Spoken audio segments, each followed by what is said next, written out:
Հայաստանում հունվարի 27-ը համարվում է բոլոր պատերազմներում զոհված հայրենիների հիշատակի օր։ Մեզ հետ Արցախի հերոս 44-օրյա պատերազմի մասնակից Ալեն Մարգարյանի մայր Նազելի Տերտերյանն է։ Շնորհակալություն, որ ժամանակ գտաք մեզ հետ հանդիպելու։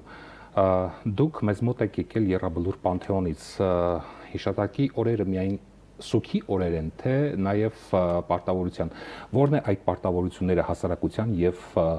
պետության կողմից։ Շնորհակալ եմ նաև ձեզ հրավերի համար։ Ես գտնում եմ, որ հայրենիքի համար իրենց կյանքը զոհաբերած, նահատակված հերոս տղաների հիշատակի օրը չպետք է սահմանափակվի մեկ օրով։ Յուրաքանչյուր adekvat, գիտակից, հարգալից եւ արժևորող քաղաքացի հայրենիքի համար իրենց կյանքը անվերապահորեն տված հերոս տղաների խոնարհումն ու հարգանքը պիտի տուրք տա յուրաքանչյուր օր եւ ժամ տարվա 365 օրը։ Եվ բոլորովին կարևոր չէ, որ օրն է հստակ ֆիքսված, չնայած այն փաստին, որ կոնկրետ ինձ համար նախընտրելին սեպտեմբեր 27-ն էր, որովհետև եթե այն հիշատակի օր է, ապա ասոցացվում է հենց պատերազմի առաջին օրվան հետ։ Ողբերգական սեպտեմբեր 27, երբ հայ ազգի հազարավոր հայրենիներ, նրանց ընտանիքներ իրենց անունները գրեցին հայ ժողովրդի պատմության մեջ ողբերգական այդ ամսաթվով։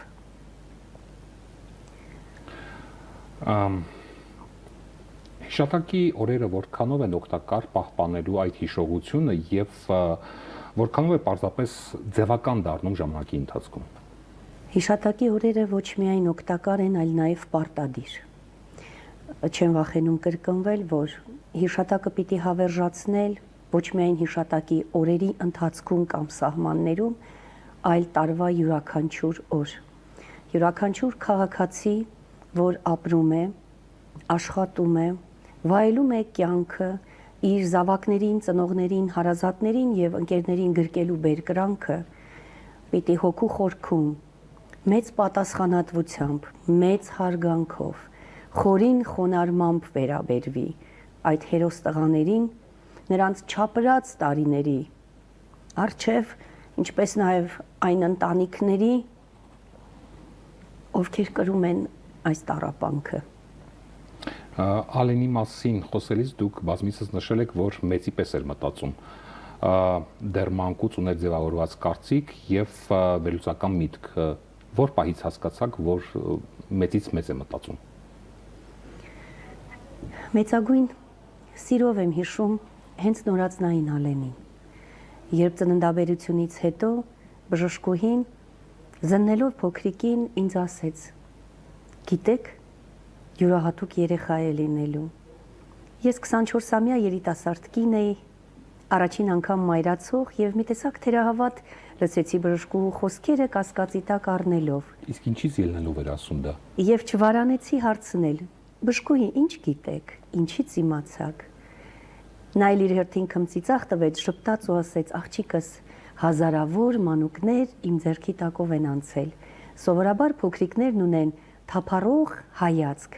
Այս երեխայի հայացքը շատ կետային է ու որոշակի»։ Եվ նա չսխալվեց։ Հենց փոքրուց կարծես մեծի հետ էի ապրում։ Այնքան խոհեմ էր,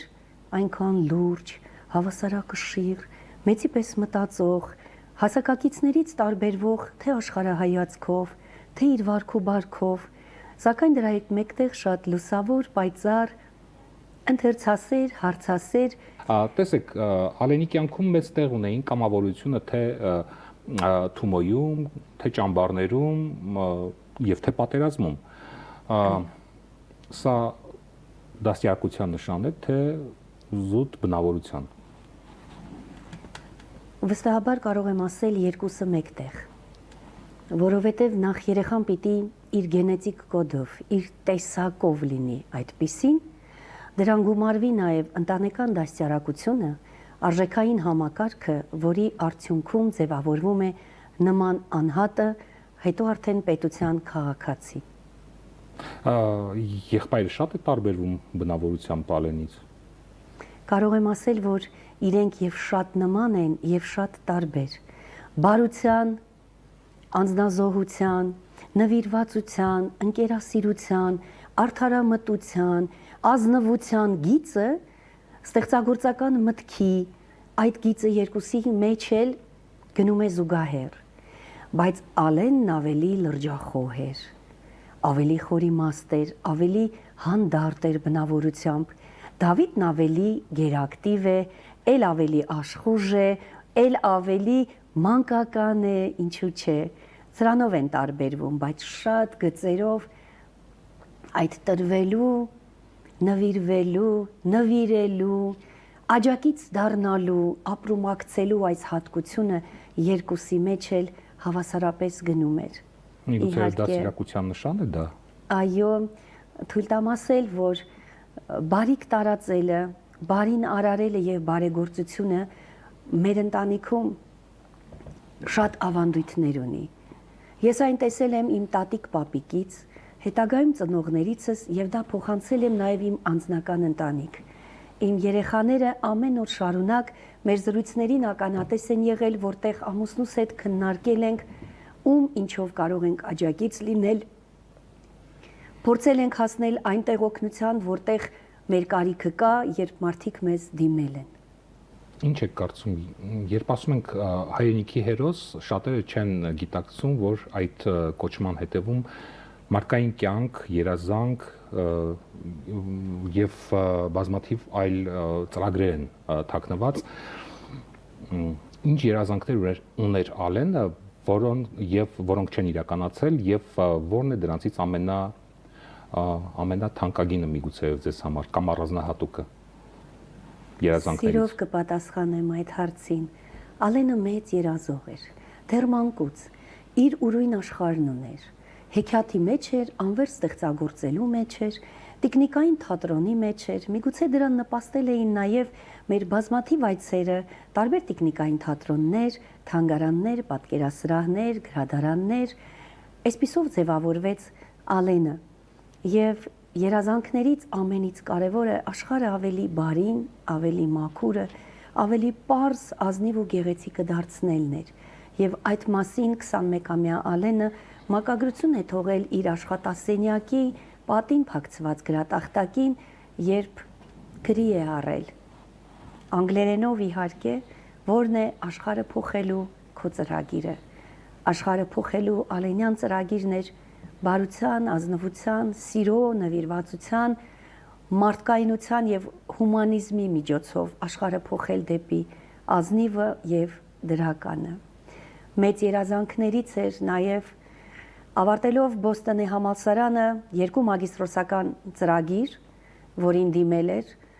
վերադառնալ եւ իր գիտելիքները, իր փորձը ներդնել Հայաստանի Հանրապետությունում բոլորովին նոր, շատ մրցունակ կրթական համակարգի ներդրմանը։ Երազանք ուներ նաեւ ստեղծել մի բարձրահարկ շենք, որտեղ կտեղավորվեին Անտուն եւ Անոթևան երեխաները։ Զարմանալի մտածողություն ուներ, երազում էր վերադառնալ եւ անպայման կամավորության սկզբունքով աշխատանք տանել ուղիղ աշխատանքային հիմնարկներում դատապարտված անչափահաս երեխաների հետ, որպիսի նրանց հետագա կյանքը սկսվի մաքուր էջից, որպիսի կարողանա նրանց հետ աշխատանքի արդյունքում համոզել, որ կարելի է ամենից սկսել նորից մաքուր էջից։ Ամեն ինչի մեջ լուսավոր եւ լավ էր ընտրում եւ գտնում էր ըստ էության։ Ինչ եք կարծում, հանրությունը լիարժեք պատկերացնում է, թե ինչ սերունդ է կորցրել պատերազմում, թե դեռ ժամանակ է դրա համար պետք հասկանալու այդ ամենը։ Քանի որ հանրությունը բազմաշերտ է, տարբեր մտածելակերպի, տարբեր ինտելեկտի, տարբեր աշխարհայացքի, տարբեր կրթական ցենզի եւ տարբեր արժեքային համակարգի, հետեւաբար եւ դրանից ելնելով էլ տարբեր են մոտեցումները։ Բայց մի հրաշալի ստվար զանգված կա, խելահաս, adekvat մտածողությամբ, արժեքներով առաջնորդվող, որոնք քաջ գիտակցում են, թե ինչ է արվել այդ լուսավոր տղաների կողմից նրանց այսօրվա խաղաղ առօրյան ապահովելու համար։ Բայց նրանց կողքին ցավոք պիտի փաստեմ նաև որոշակի մի զանգված, որի համար կարծես ոչինչ էլ չի եղել։ Նրանք ի արդարացում իրենց խրախճանքների, անհարգալից վերաբերմունքի, քեֆ ուրախության գտնում են մեկ պատճառաբանություն եւ արդարացում. կյանքը շարունակվում է։ Այո, կյանքը շարունակվում է, բայց այն պիտի շարունակվի խորին հարգանքով բոլոր նրանց նկատմամբ, ովքեր ցավոք այլևս չունեն հնարավորություն կյանքի այդ բերկրանքից, հաճույքներից ու վայելքներից օգտվելու համար։ Ալենի անունով գիրք է հրատարակվել, նրա հեքիաթներն են հրատարակվել, միջոցառումներ է կազմակերպում, բազմաթիվ հուշարձան է տեղադրվել, քանդակ ավելի շուտ մայրաքաղաքի Օղակաձև այգու տարածքում, որոնց հետևում իհարկե ձեր մեծ աշխատանքն է։ Դուք դա անում եք ավելի շատ հիշատակը պահելու համար, թե Ալենին ապրացնելու կամ Ալենի կյանքը շարունակելու համար, այսպես ասած։ Ալեն Մարգարյան բարեգործական հասարակական կազմակերպությունը ստեղծվեց Չարաբաստիկ պատերազմից հետո, ի պատիվ որդուս Արցախի հերոս ոսկե արծիվ շքանշանի ասպետ, երիտասարդ գիտնական, մանկավար, դասախոս, ռեժիսոր, հեքիաթագիր եւ մեծ մարդասեր Ալեն Մարգարյանի պատվի։ Այն ստեղծվեց, որպիսի Ալենյան գաղափարախոսությունը, Ալենյան արժեքները ավելի մեծ տարածում գտնեն, որպիսի Ալենյան արժեքների շնորհիվ կարողանանք ավելի բարեկիրթ, ավելի գրագետ, ավելի ազնիվ նպատակասլաց եւ պատասխանատու սերունդ կրթենք ու դաստիարակենք։ Ի պատիվ Ալենի տպագրվել են մի շարք գրքեր, ինչպես նաև փոքրիկների համար նախատեսված Ալենի հենց ստեղծագործությունները հեքիաթների տեսքով, բոլորիս Ալենի հեքիաթները, որտեղ ամփոփված են Ալենի ստեղծագործությունները դեռ 6 տարեկանից, 8 հեքիաթներ են առայժմ, որոնց հիման վրա Թումանյանի անվան պետական տիկնիկային թատրոնում բեմադրվել է դետեկտիվ Ալենը ներկայացումը։ Հեքիաթներից լեգենդ ամանորյա կախարդանքի մասին հեքիաթը, որը շատ մեծ սառցե շոուի Դեկտեմբերին վերջերս։ Այո, վերջերս ամանորի նախաշեմին դեկտեմբեր 20-ին եւ 21-ին մեր հանրությունը բախտավորություն ունեցավ վայելելու, գերագույն բավականություն ստանալու այդ Ամանորի հեքիաթը։ Ամանորի հեքիաթից, որի ժամանակ իհարկե Ալենն եկավ տիեզերքից, Ամանորյա իր բարության, սիրո, ներողամտության եւ համերաշխության ուղերձը հղեց մեր հասարակությանը ու նորից հեռացավ դեպի տիեզերք։ Հավերժություն։ Դեպի հավերժություն։ Գիտեք, նպատակը իր մեջ ներառում է մի քանի խորհուրդ, ինչպես Ալենի տեսակին, Ալենի կերպարին, Ալենի գործունեությանը, թողած ժառանգությանը, նրա հերոսական կերպարին ծանոթացնելու նպատակը եւ նաեւ այդ օրինակը հավերժացնելու եւ այդ կերպարով դաստիարակելու նպատակը պատճառ դարձավ, որպիսի մենք սկսենք գործունեությունը եւ դրա արդյունքում բազմաթիվ կրթամշակութային մեծամասշտաբ ծրագրեր կյանքի կոչվեցին։ Իմ ընկեր Ալենը ընթերցանության համադպրոցական մրցույթը, որ արդեն 3-րդ տարին կյանքի կկոչեն կորիս կրթական ծրագրի հետ համատեղ, որի ժամանակ 10,000-ից ավելի ընթերցասեր հրաշալի պատանիներ ու աղջիկներ միացան մեր թիմին, միացան Ալենյան ընտանիքին, Ալենյան այդ հսկայական ալենասերների բանակին, դարձան մեկ բռունցք ընթերցասերների, կարդացին, կրթվեցին, վայելեցին նաև հաղթանակի բերկրանքը, ինչպես նաև խրախուսվեցին Ալենյան կրթաթոշակներով, ճամփորդություններով դեպի Արաբական Միացյալ Էմիրություններ։ Այս տարի իհարկե խրախուսվելու են նաև մեր հրաշալի մանկավարժները, որոնք ջանք ու եռանդ չեն ներդնում այսօր մատաղ սերունդի այո կրթության եւ դաստիարակության շատ բարդ պատասխանատու, բայց նաև շատ պատվավոր աշխատանքի։ Ալենը որպես կրթված, կյանք տեսած երիտասարդ ինչպես կարձագանքեր այսօրվա իրականությանը, ինչ եք կարծում։ Ինչպես մեր հրաշալի գիտնականներից Վարդան Դևրիկյանն է արձանագրել Ալենին նվիրված գրքում, Ալենը ապագայի մարդն էր ներկայում։ Ալենն աշխարհի մարդ էր, բազմակողմանի զարգացած, խորը ընկալումներով, զգացմունքներով, աշխարհայացքով։ Վստահաբար կունենար իր շատ հստակ դիրքորոշումը եւ հարցերը, թե այսօրվա իրականության, թե մեր ժողովրդի եւ պետականության հետ կապված հարցերում, բայց դրանք նրա հարցերն են եւ ես նրա փոխարեն այս պահին կդժվարանամ ասել։ Դուք հաճախ եք շփվում մյուս հաջության ճամփորդ դարձած զինվորների, ծնողների հետ, մայրերի հետ եւ ինչն է ձեզ ամենաշատը միավորում։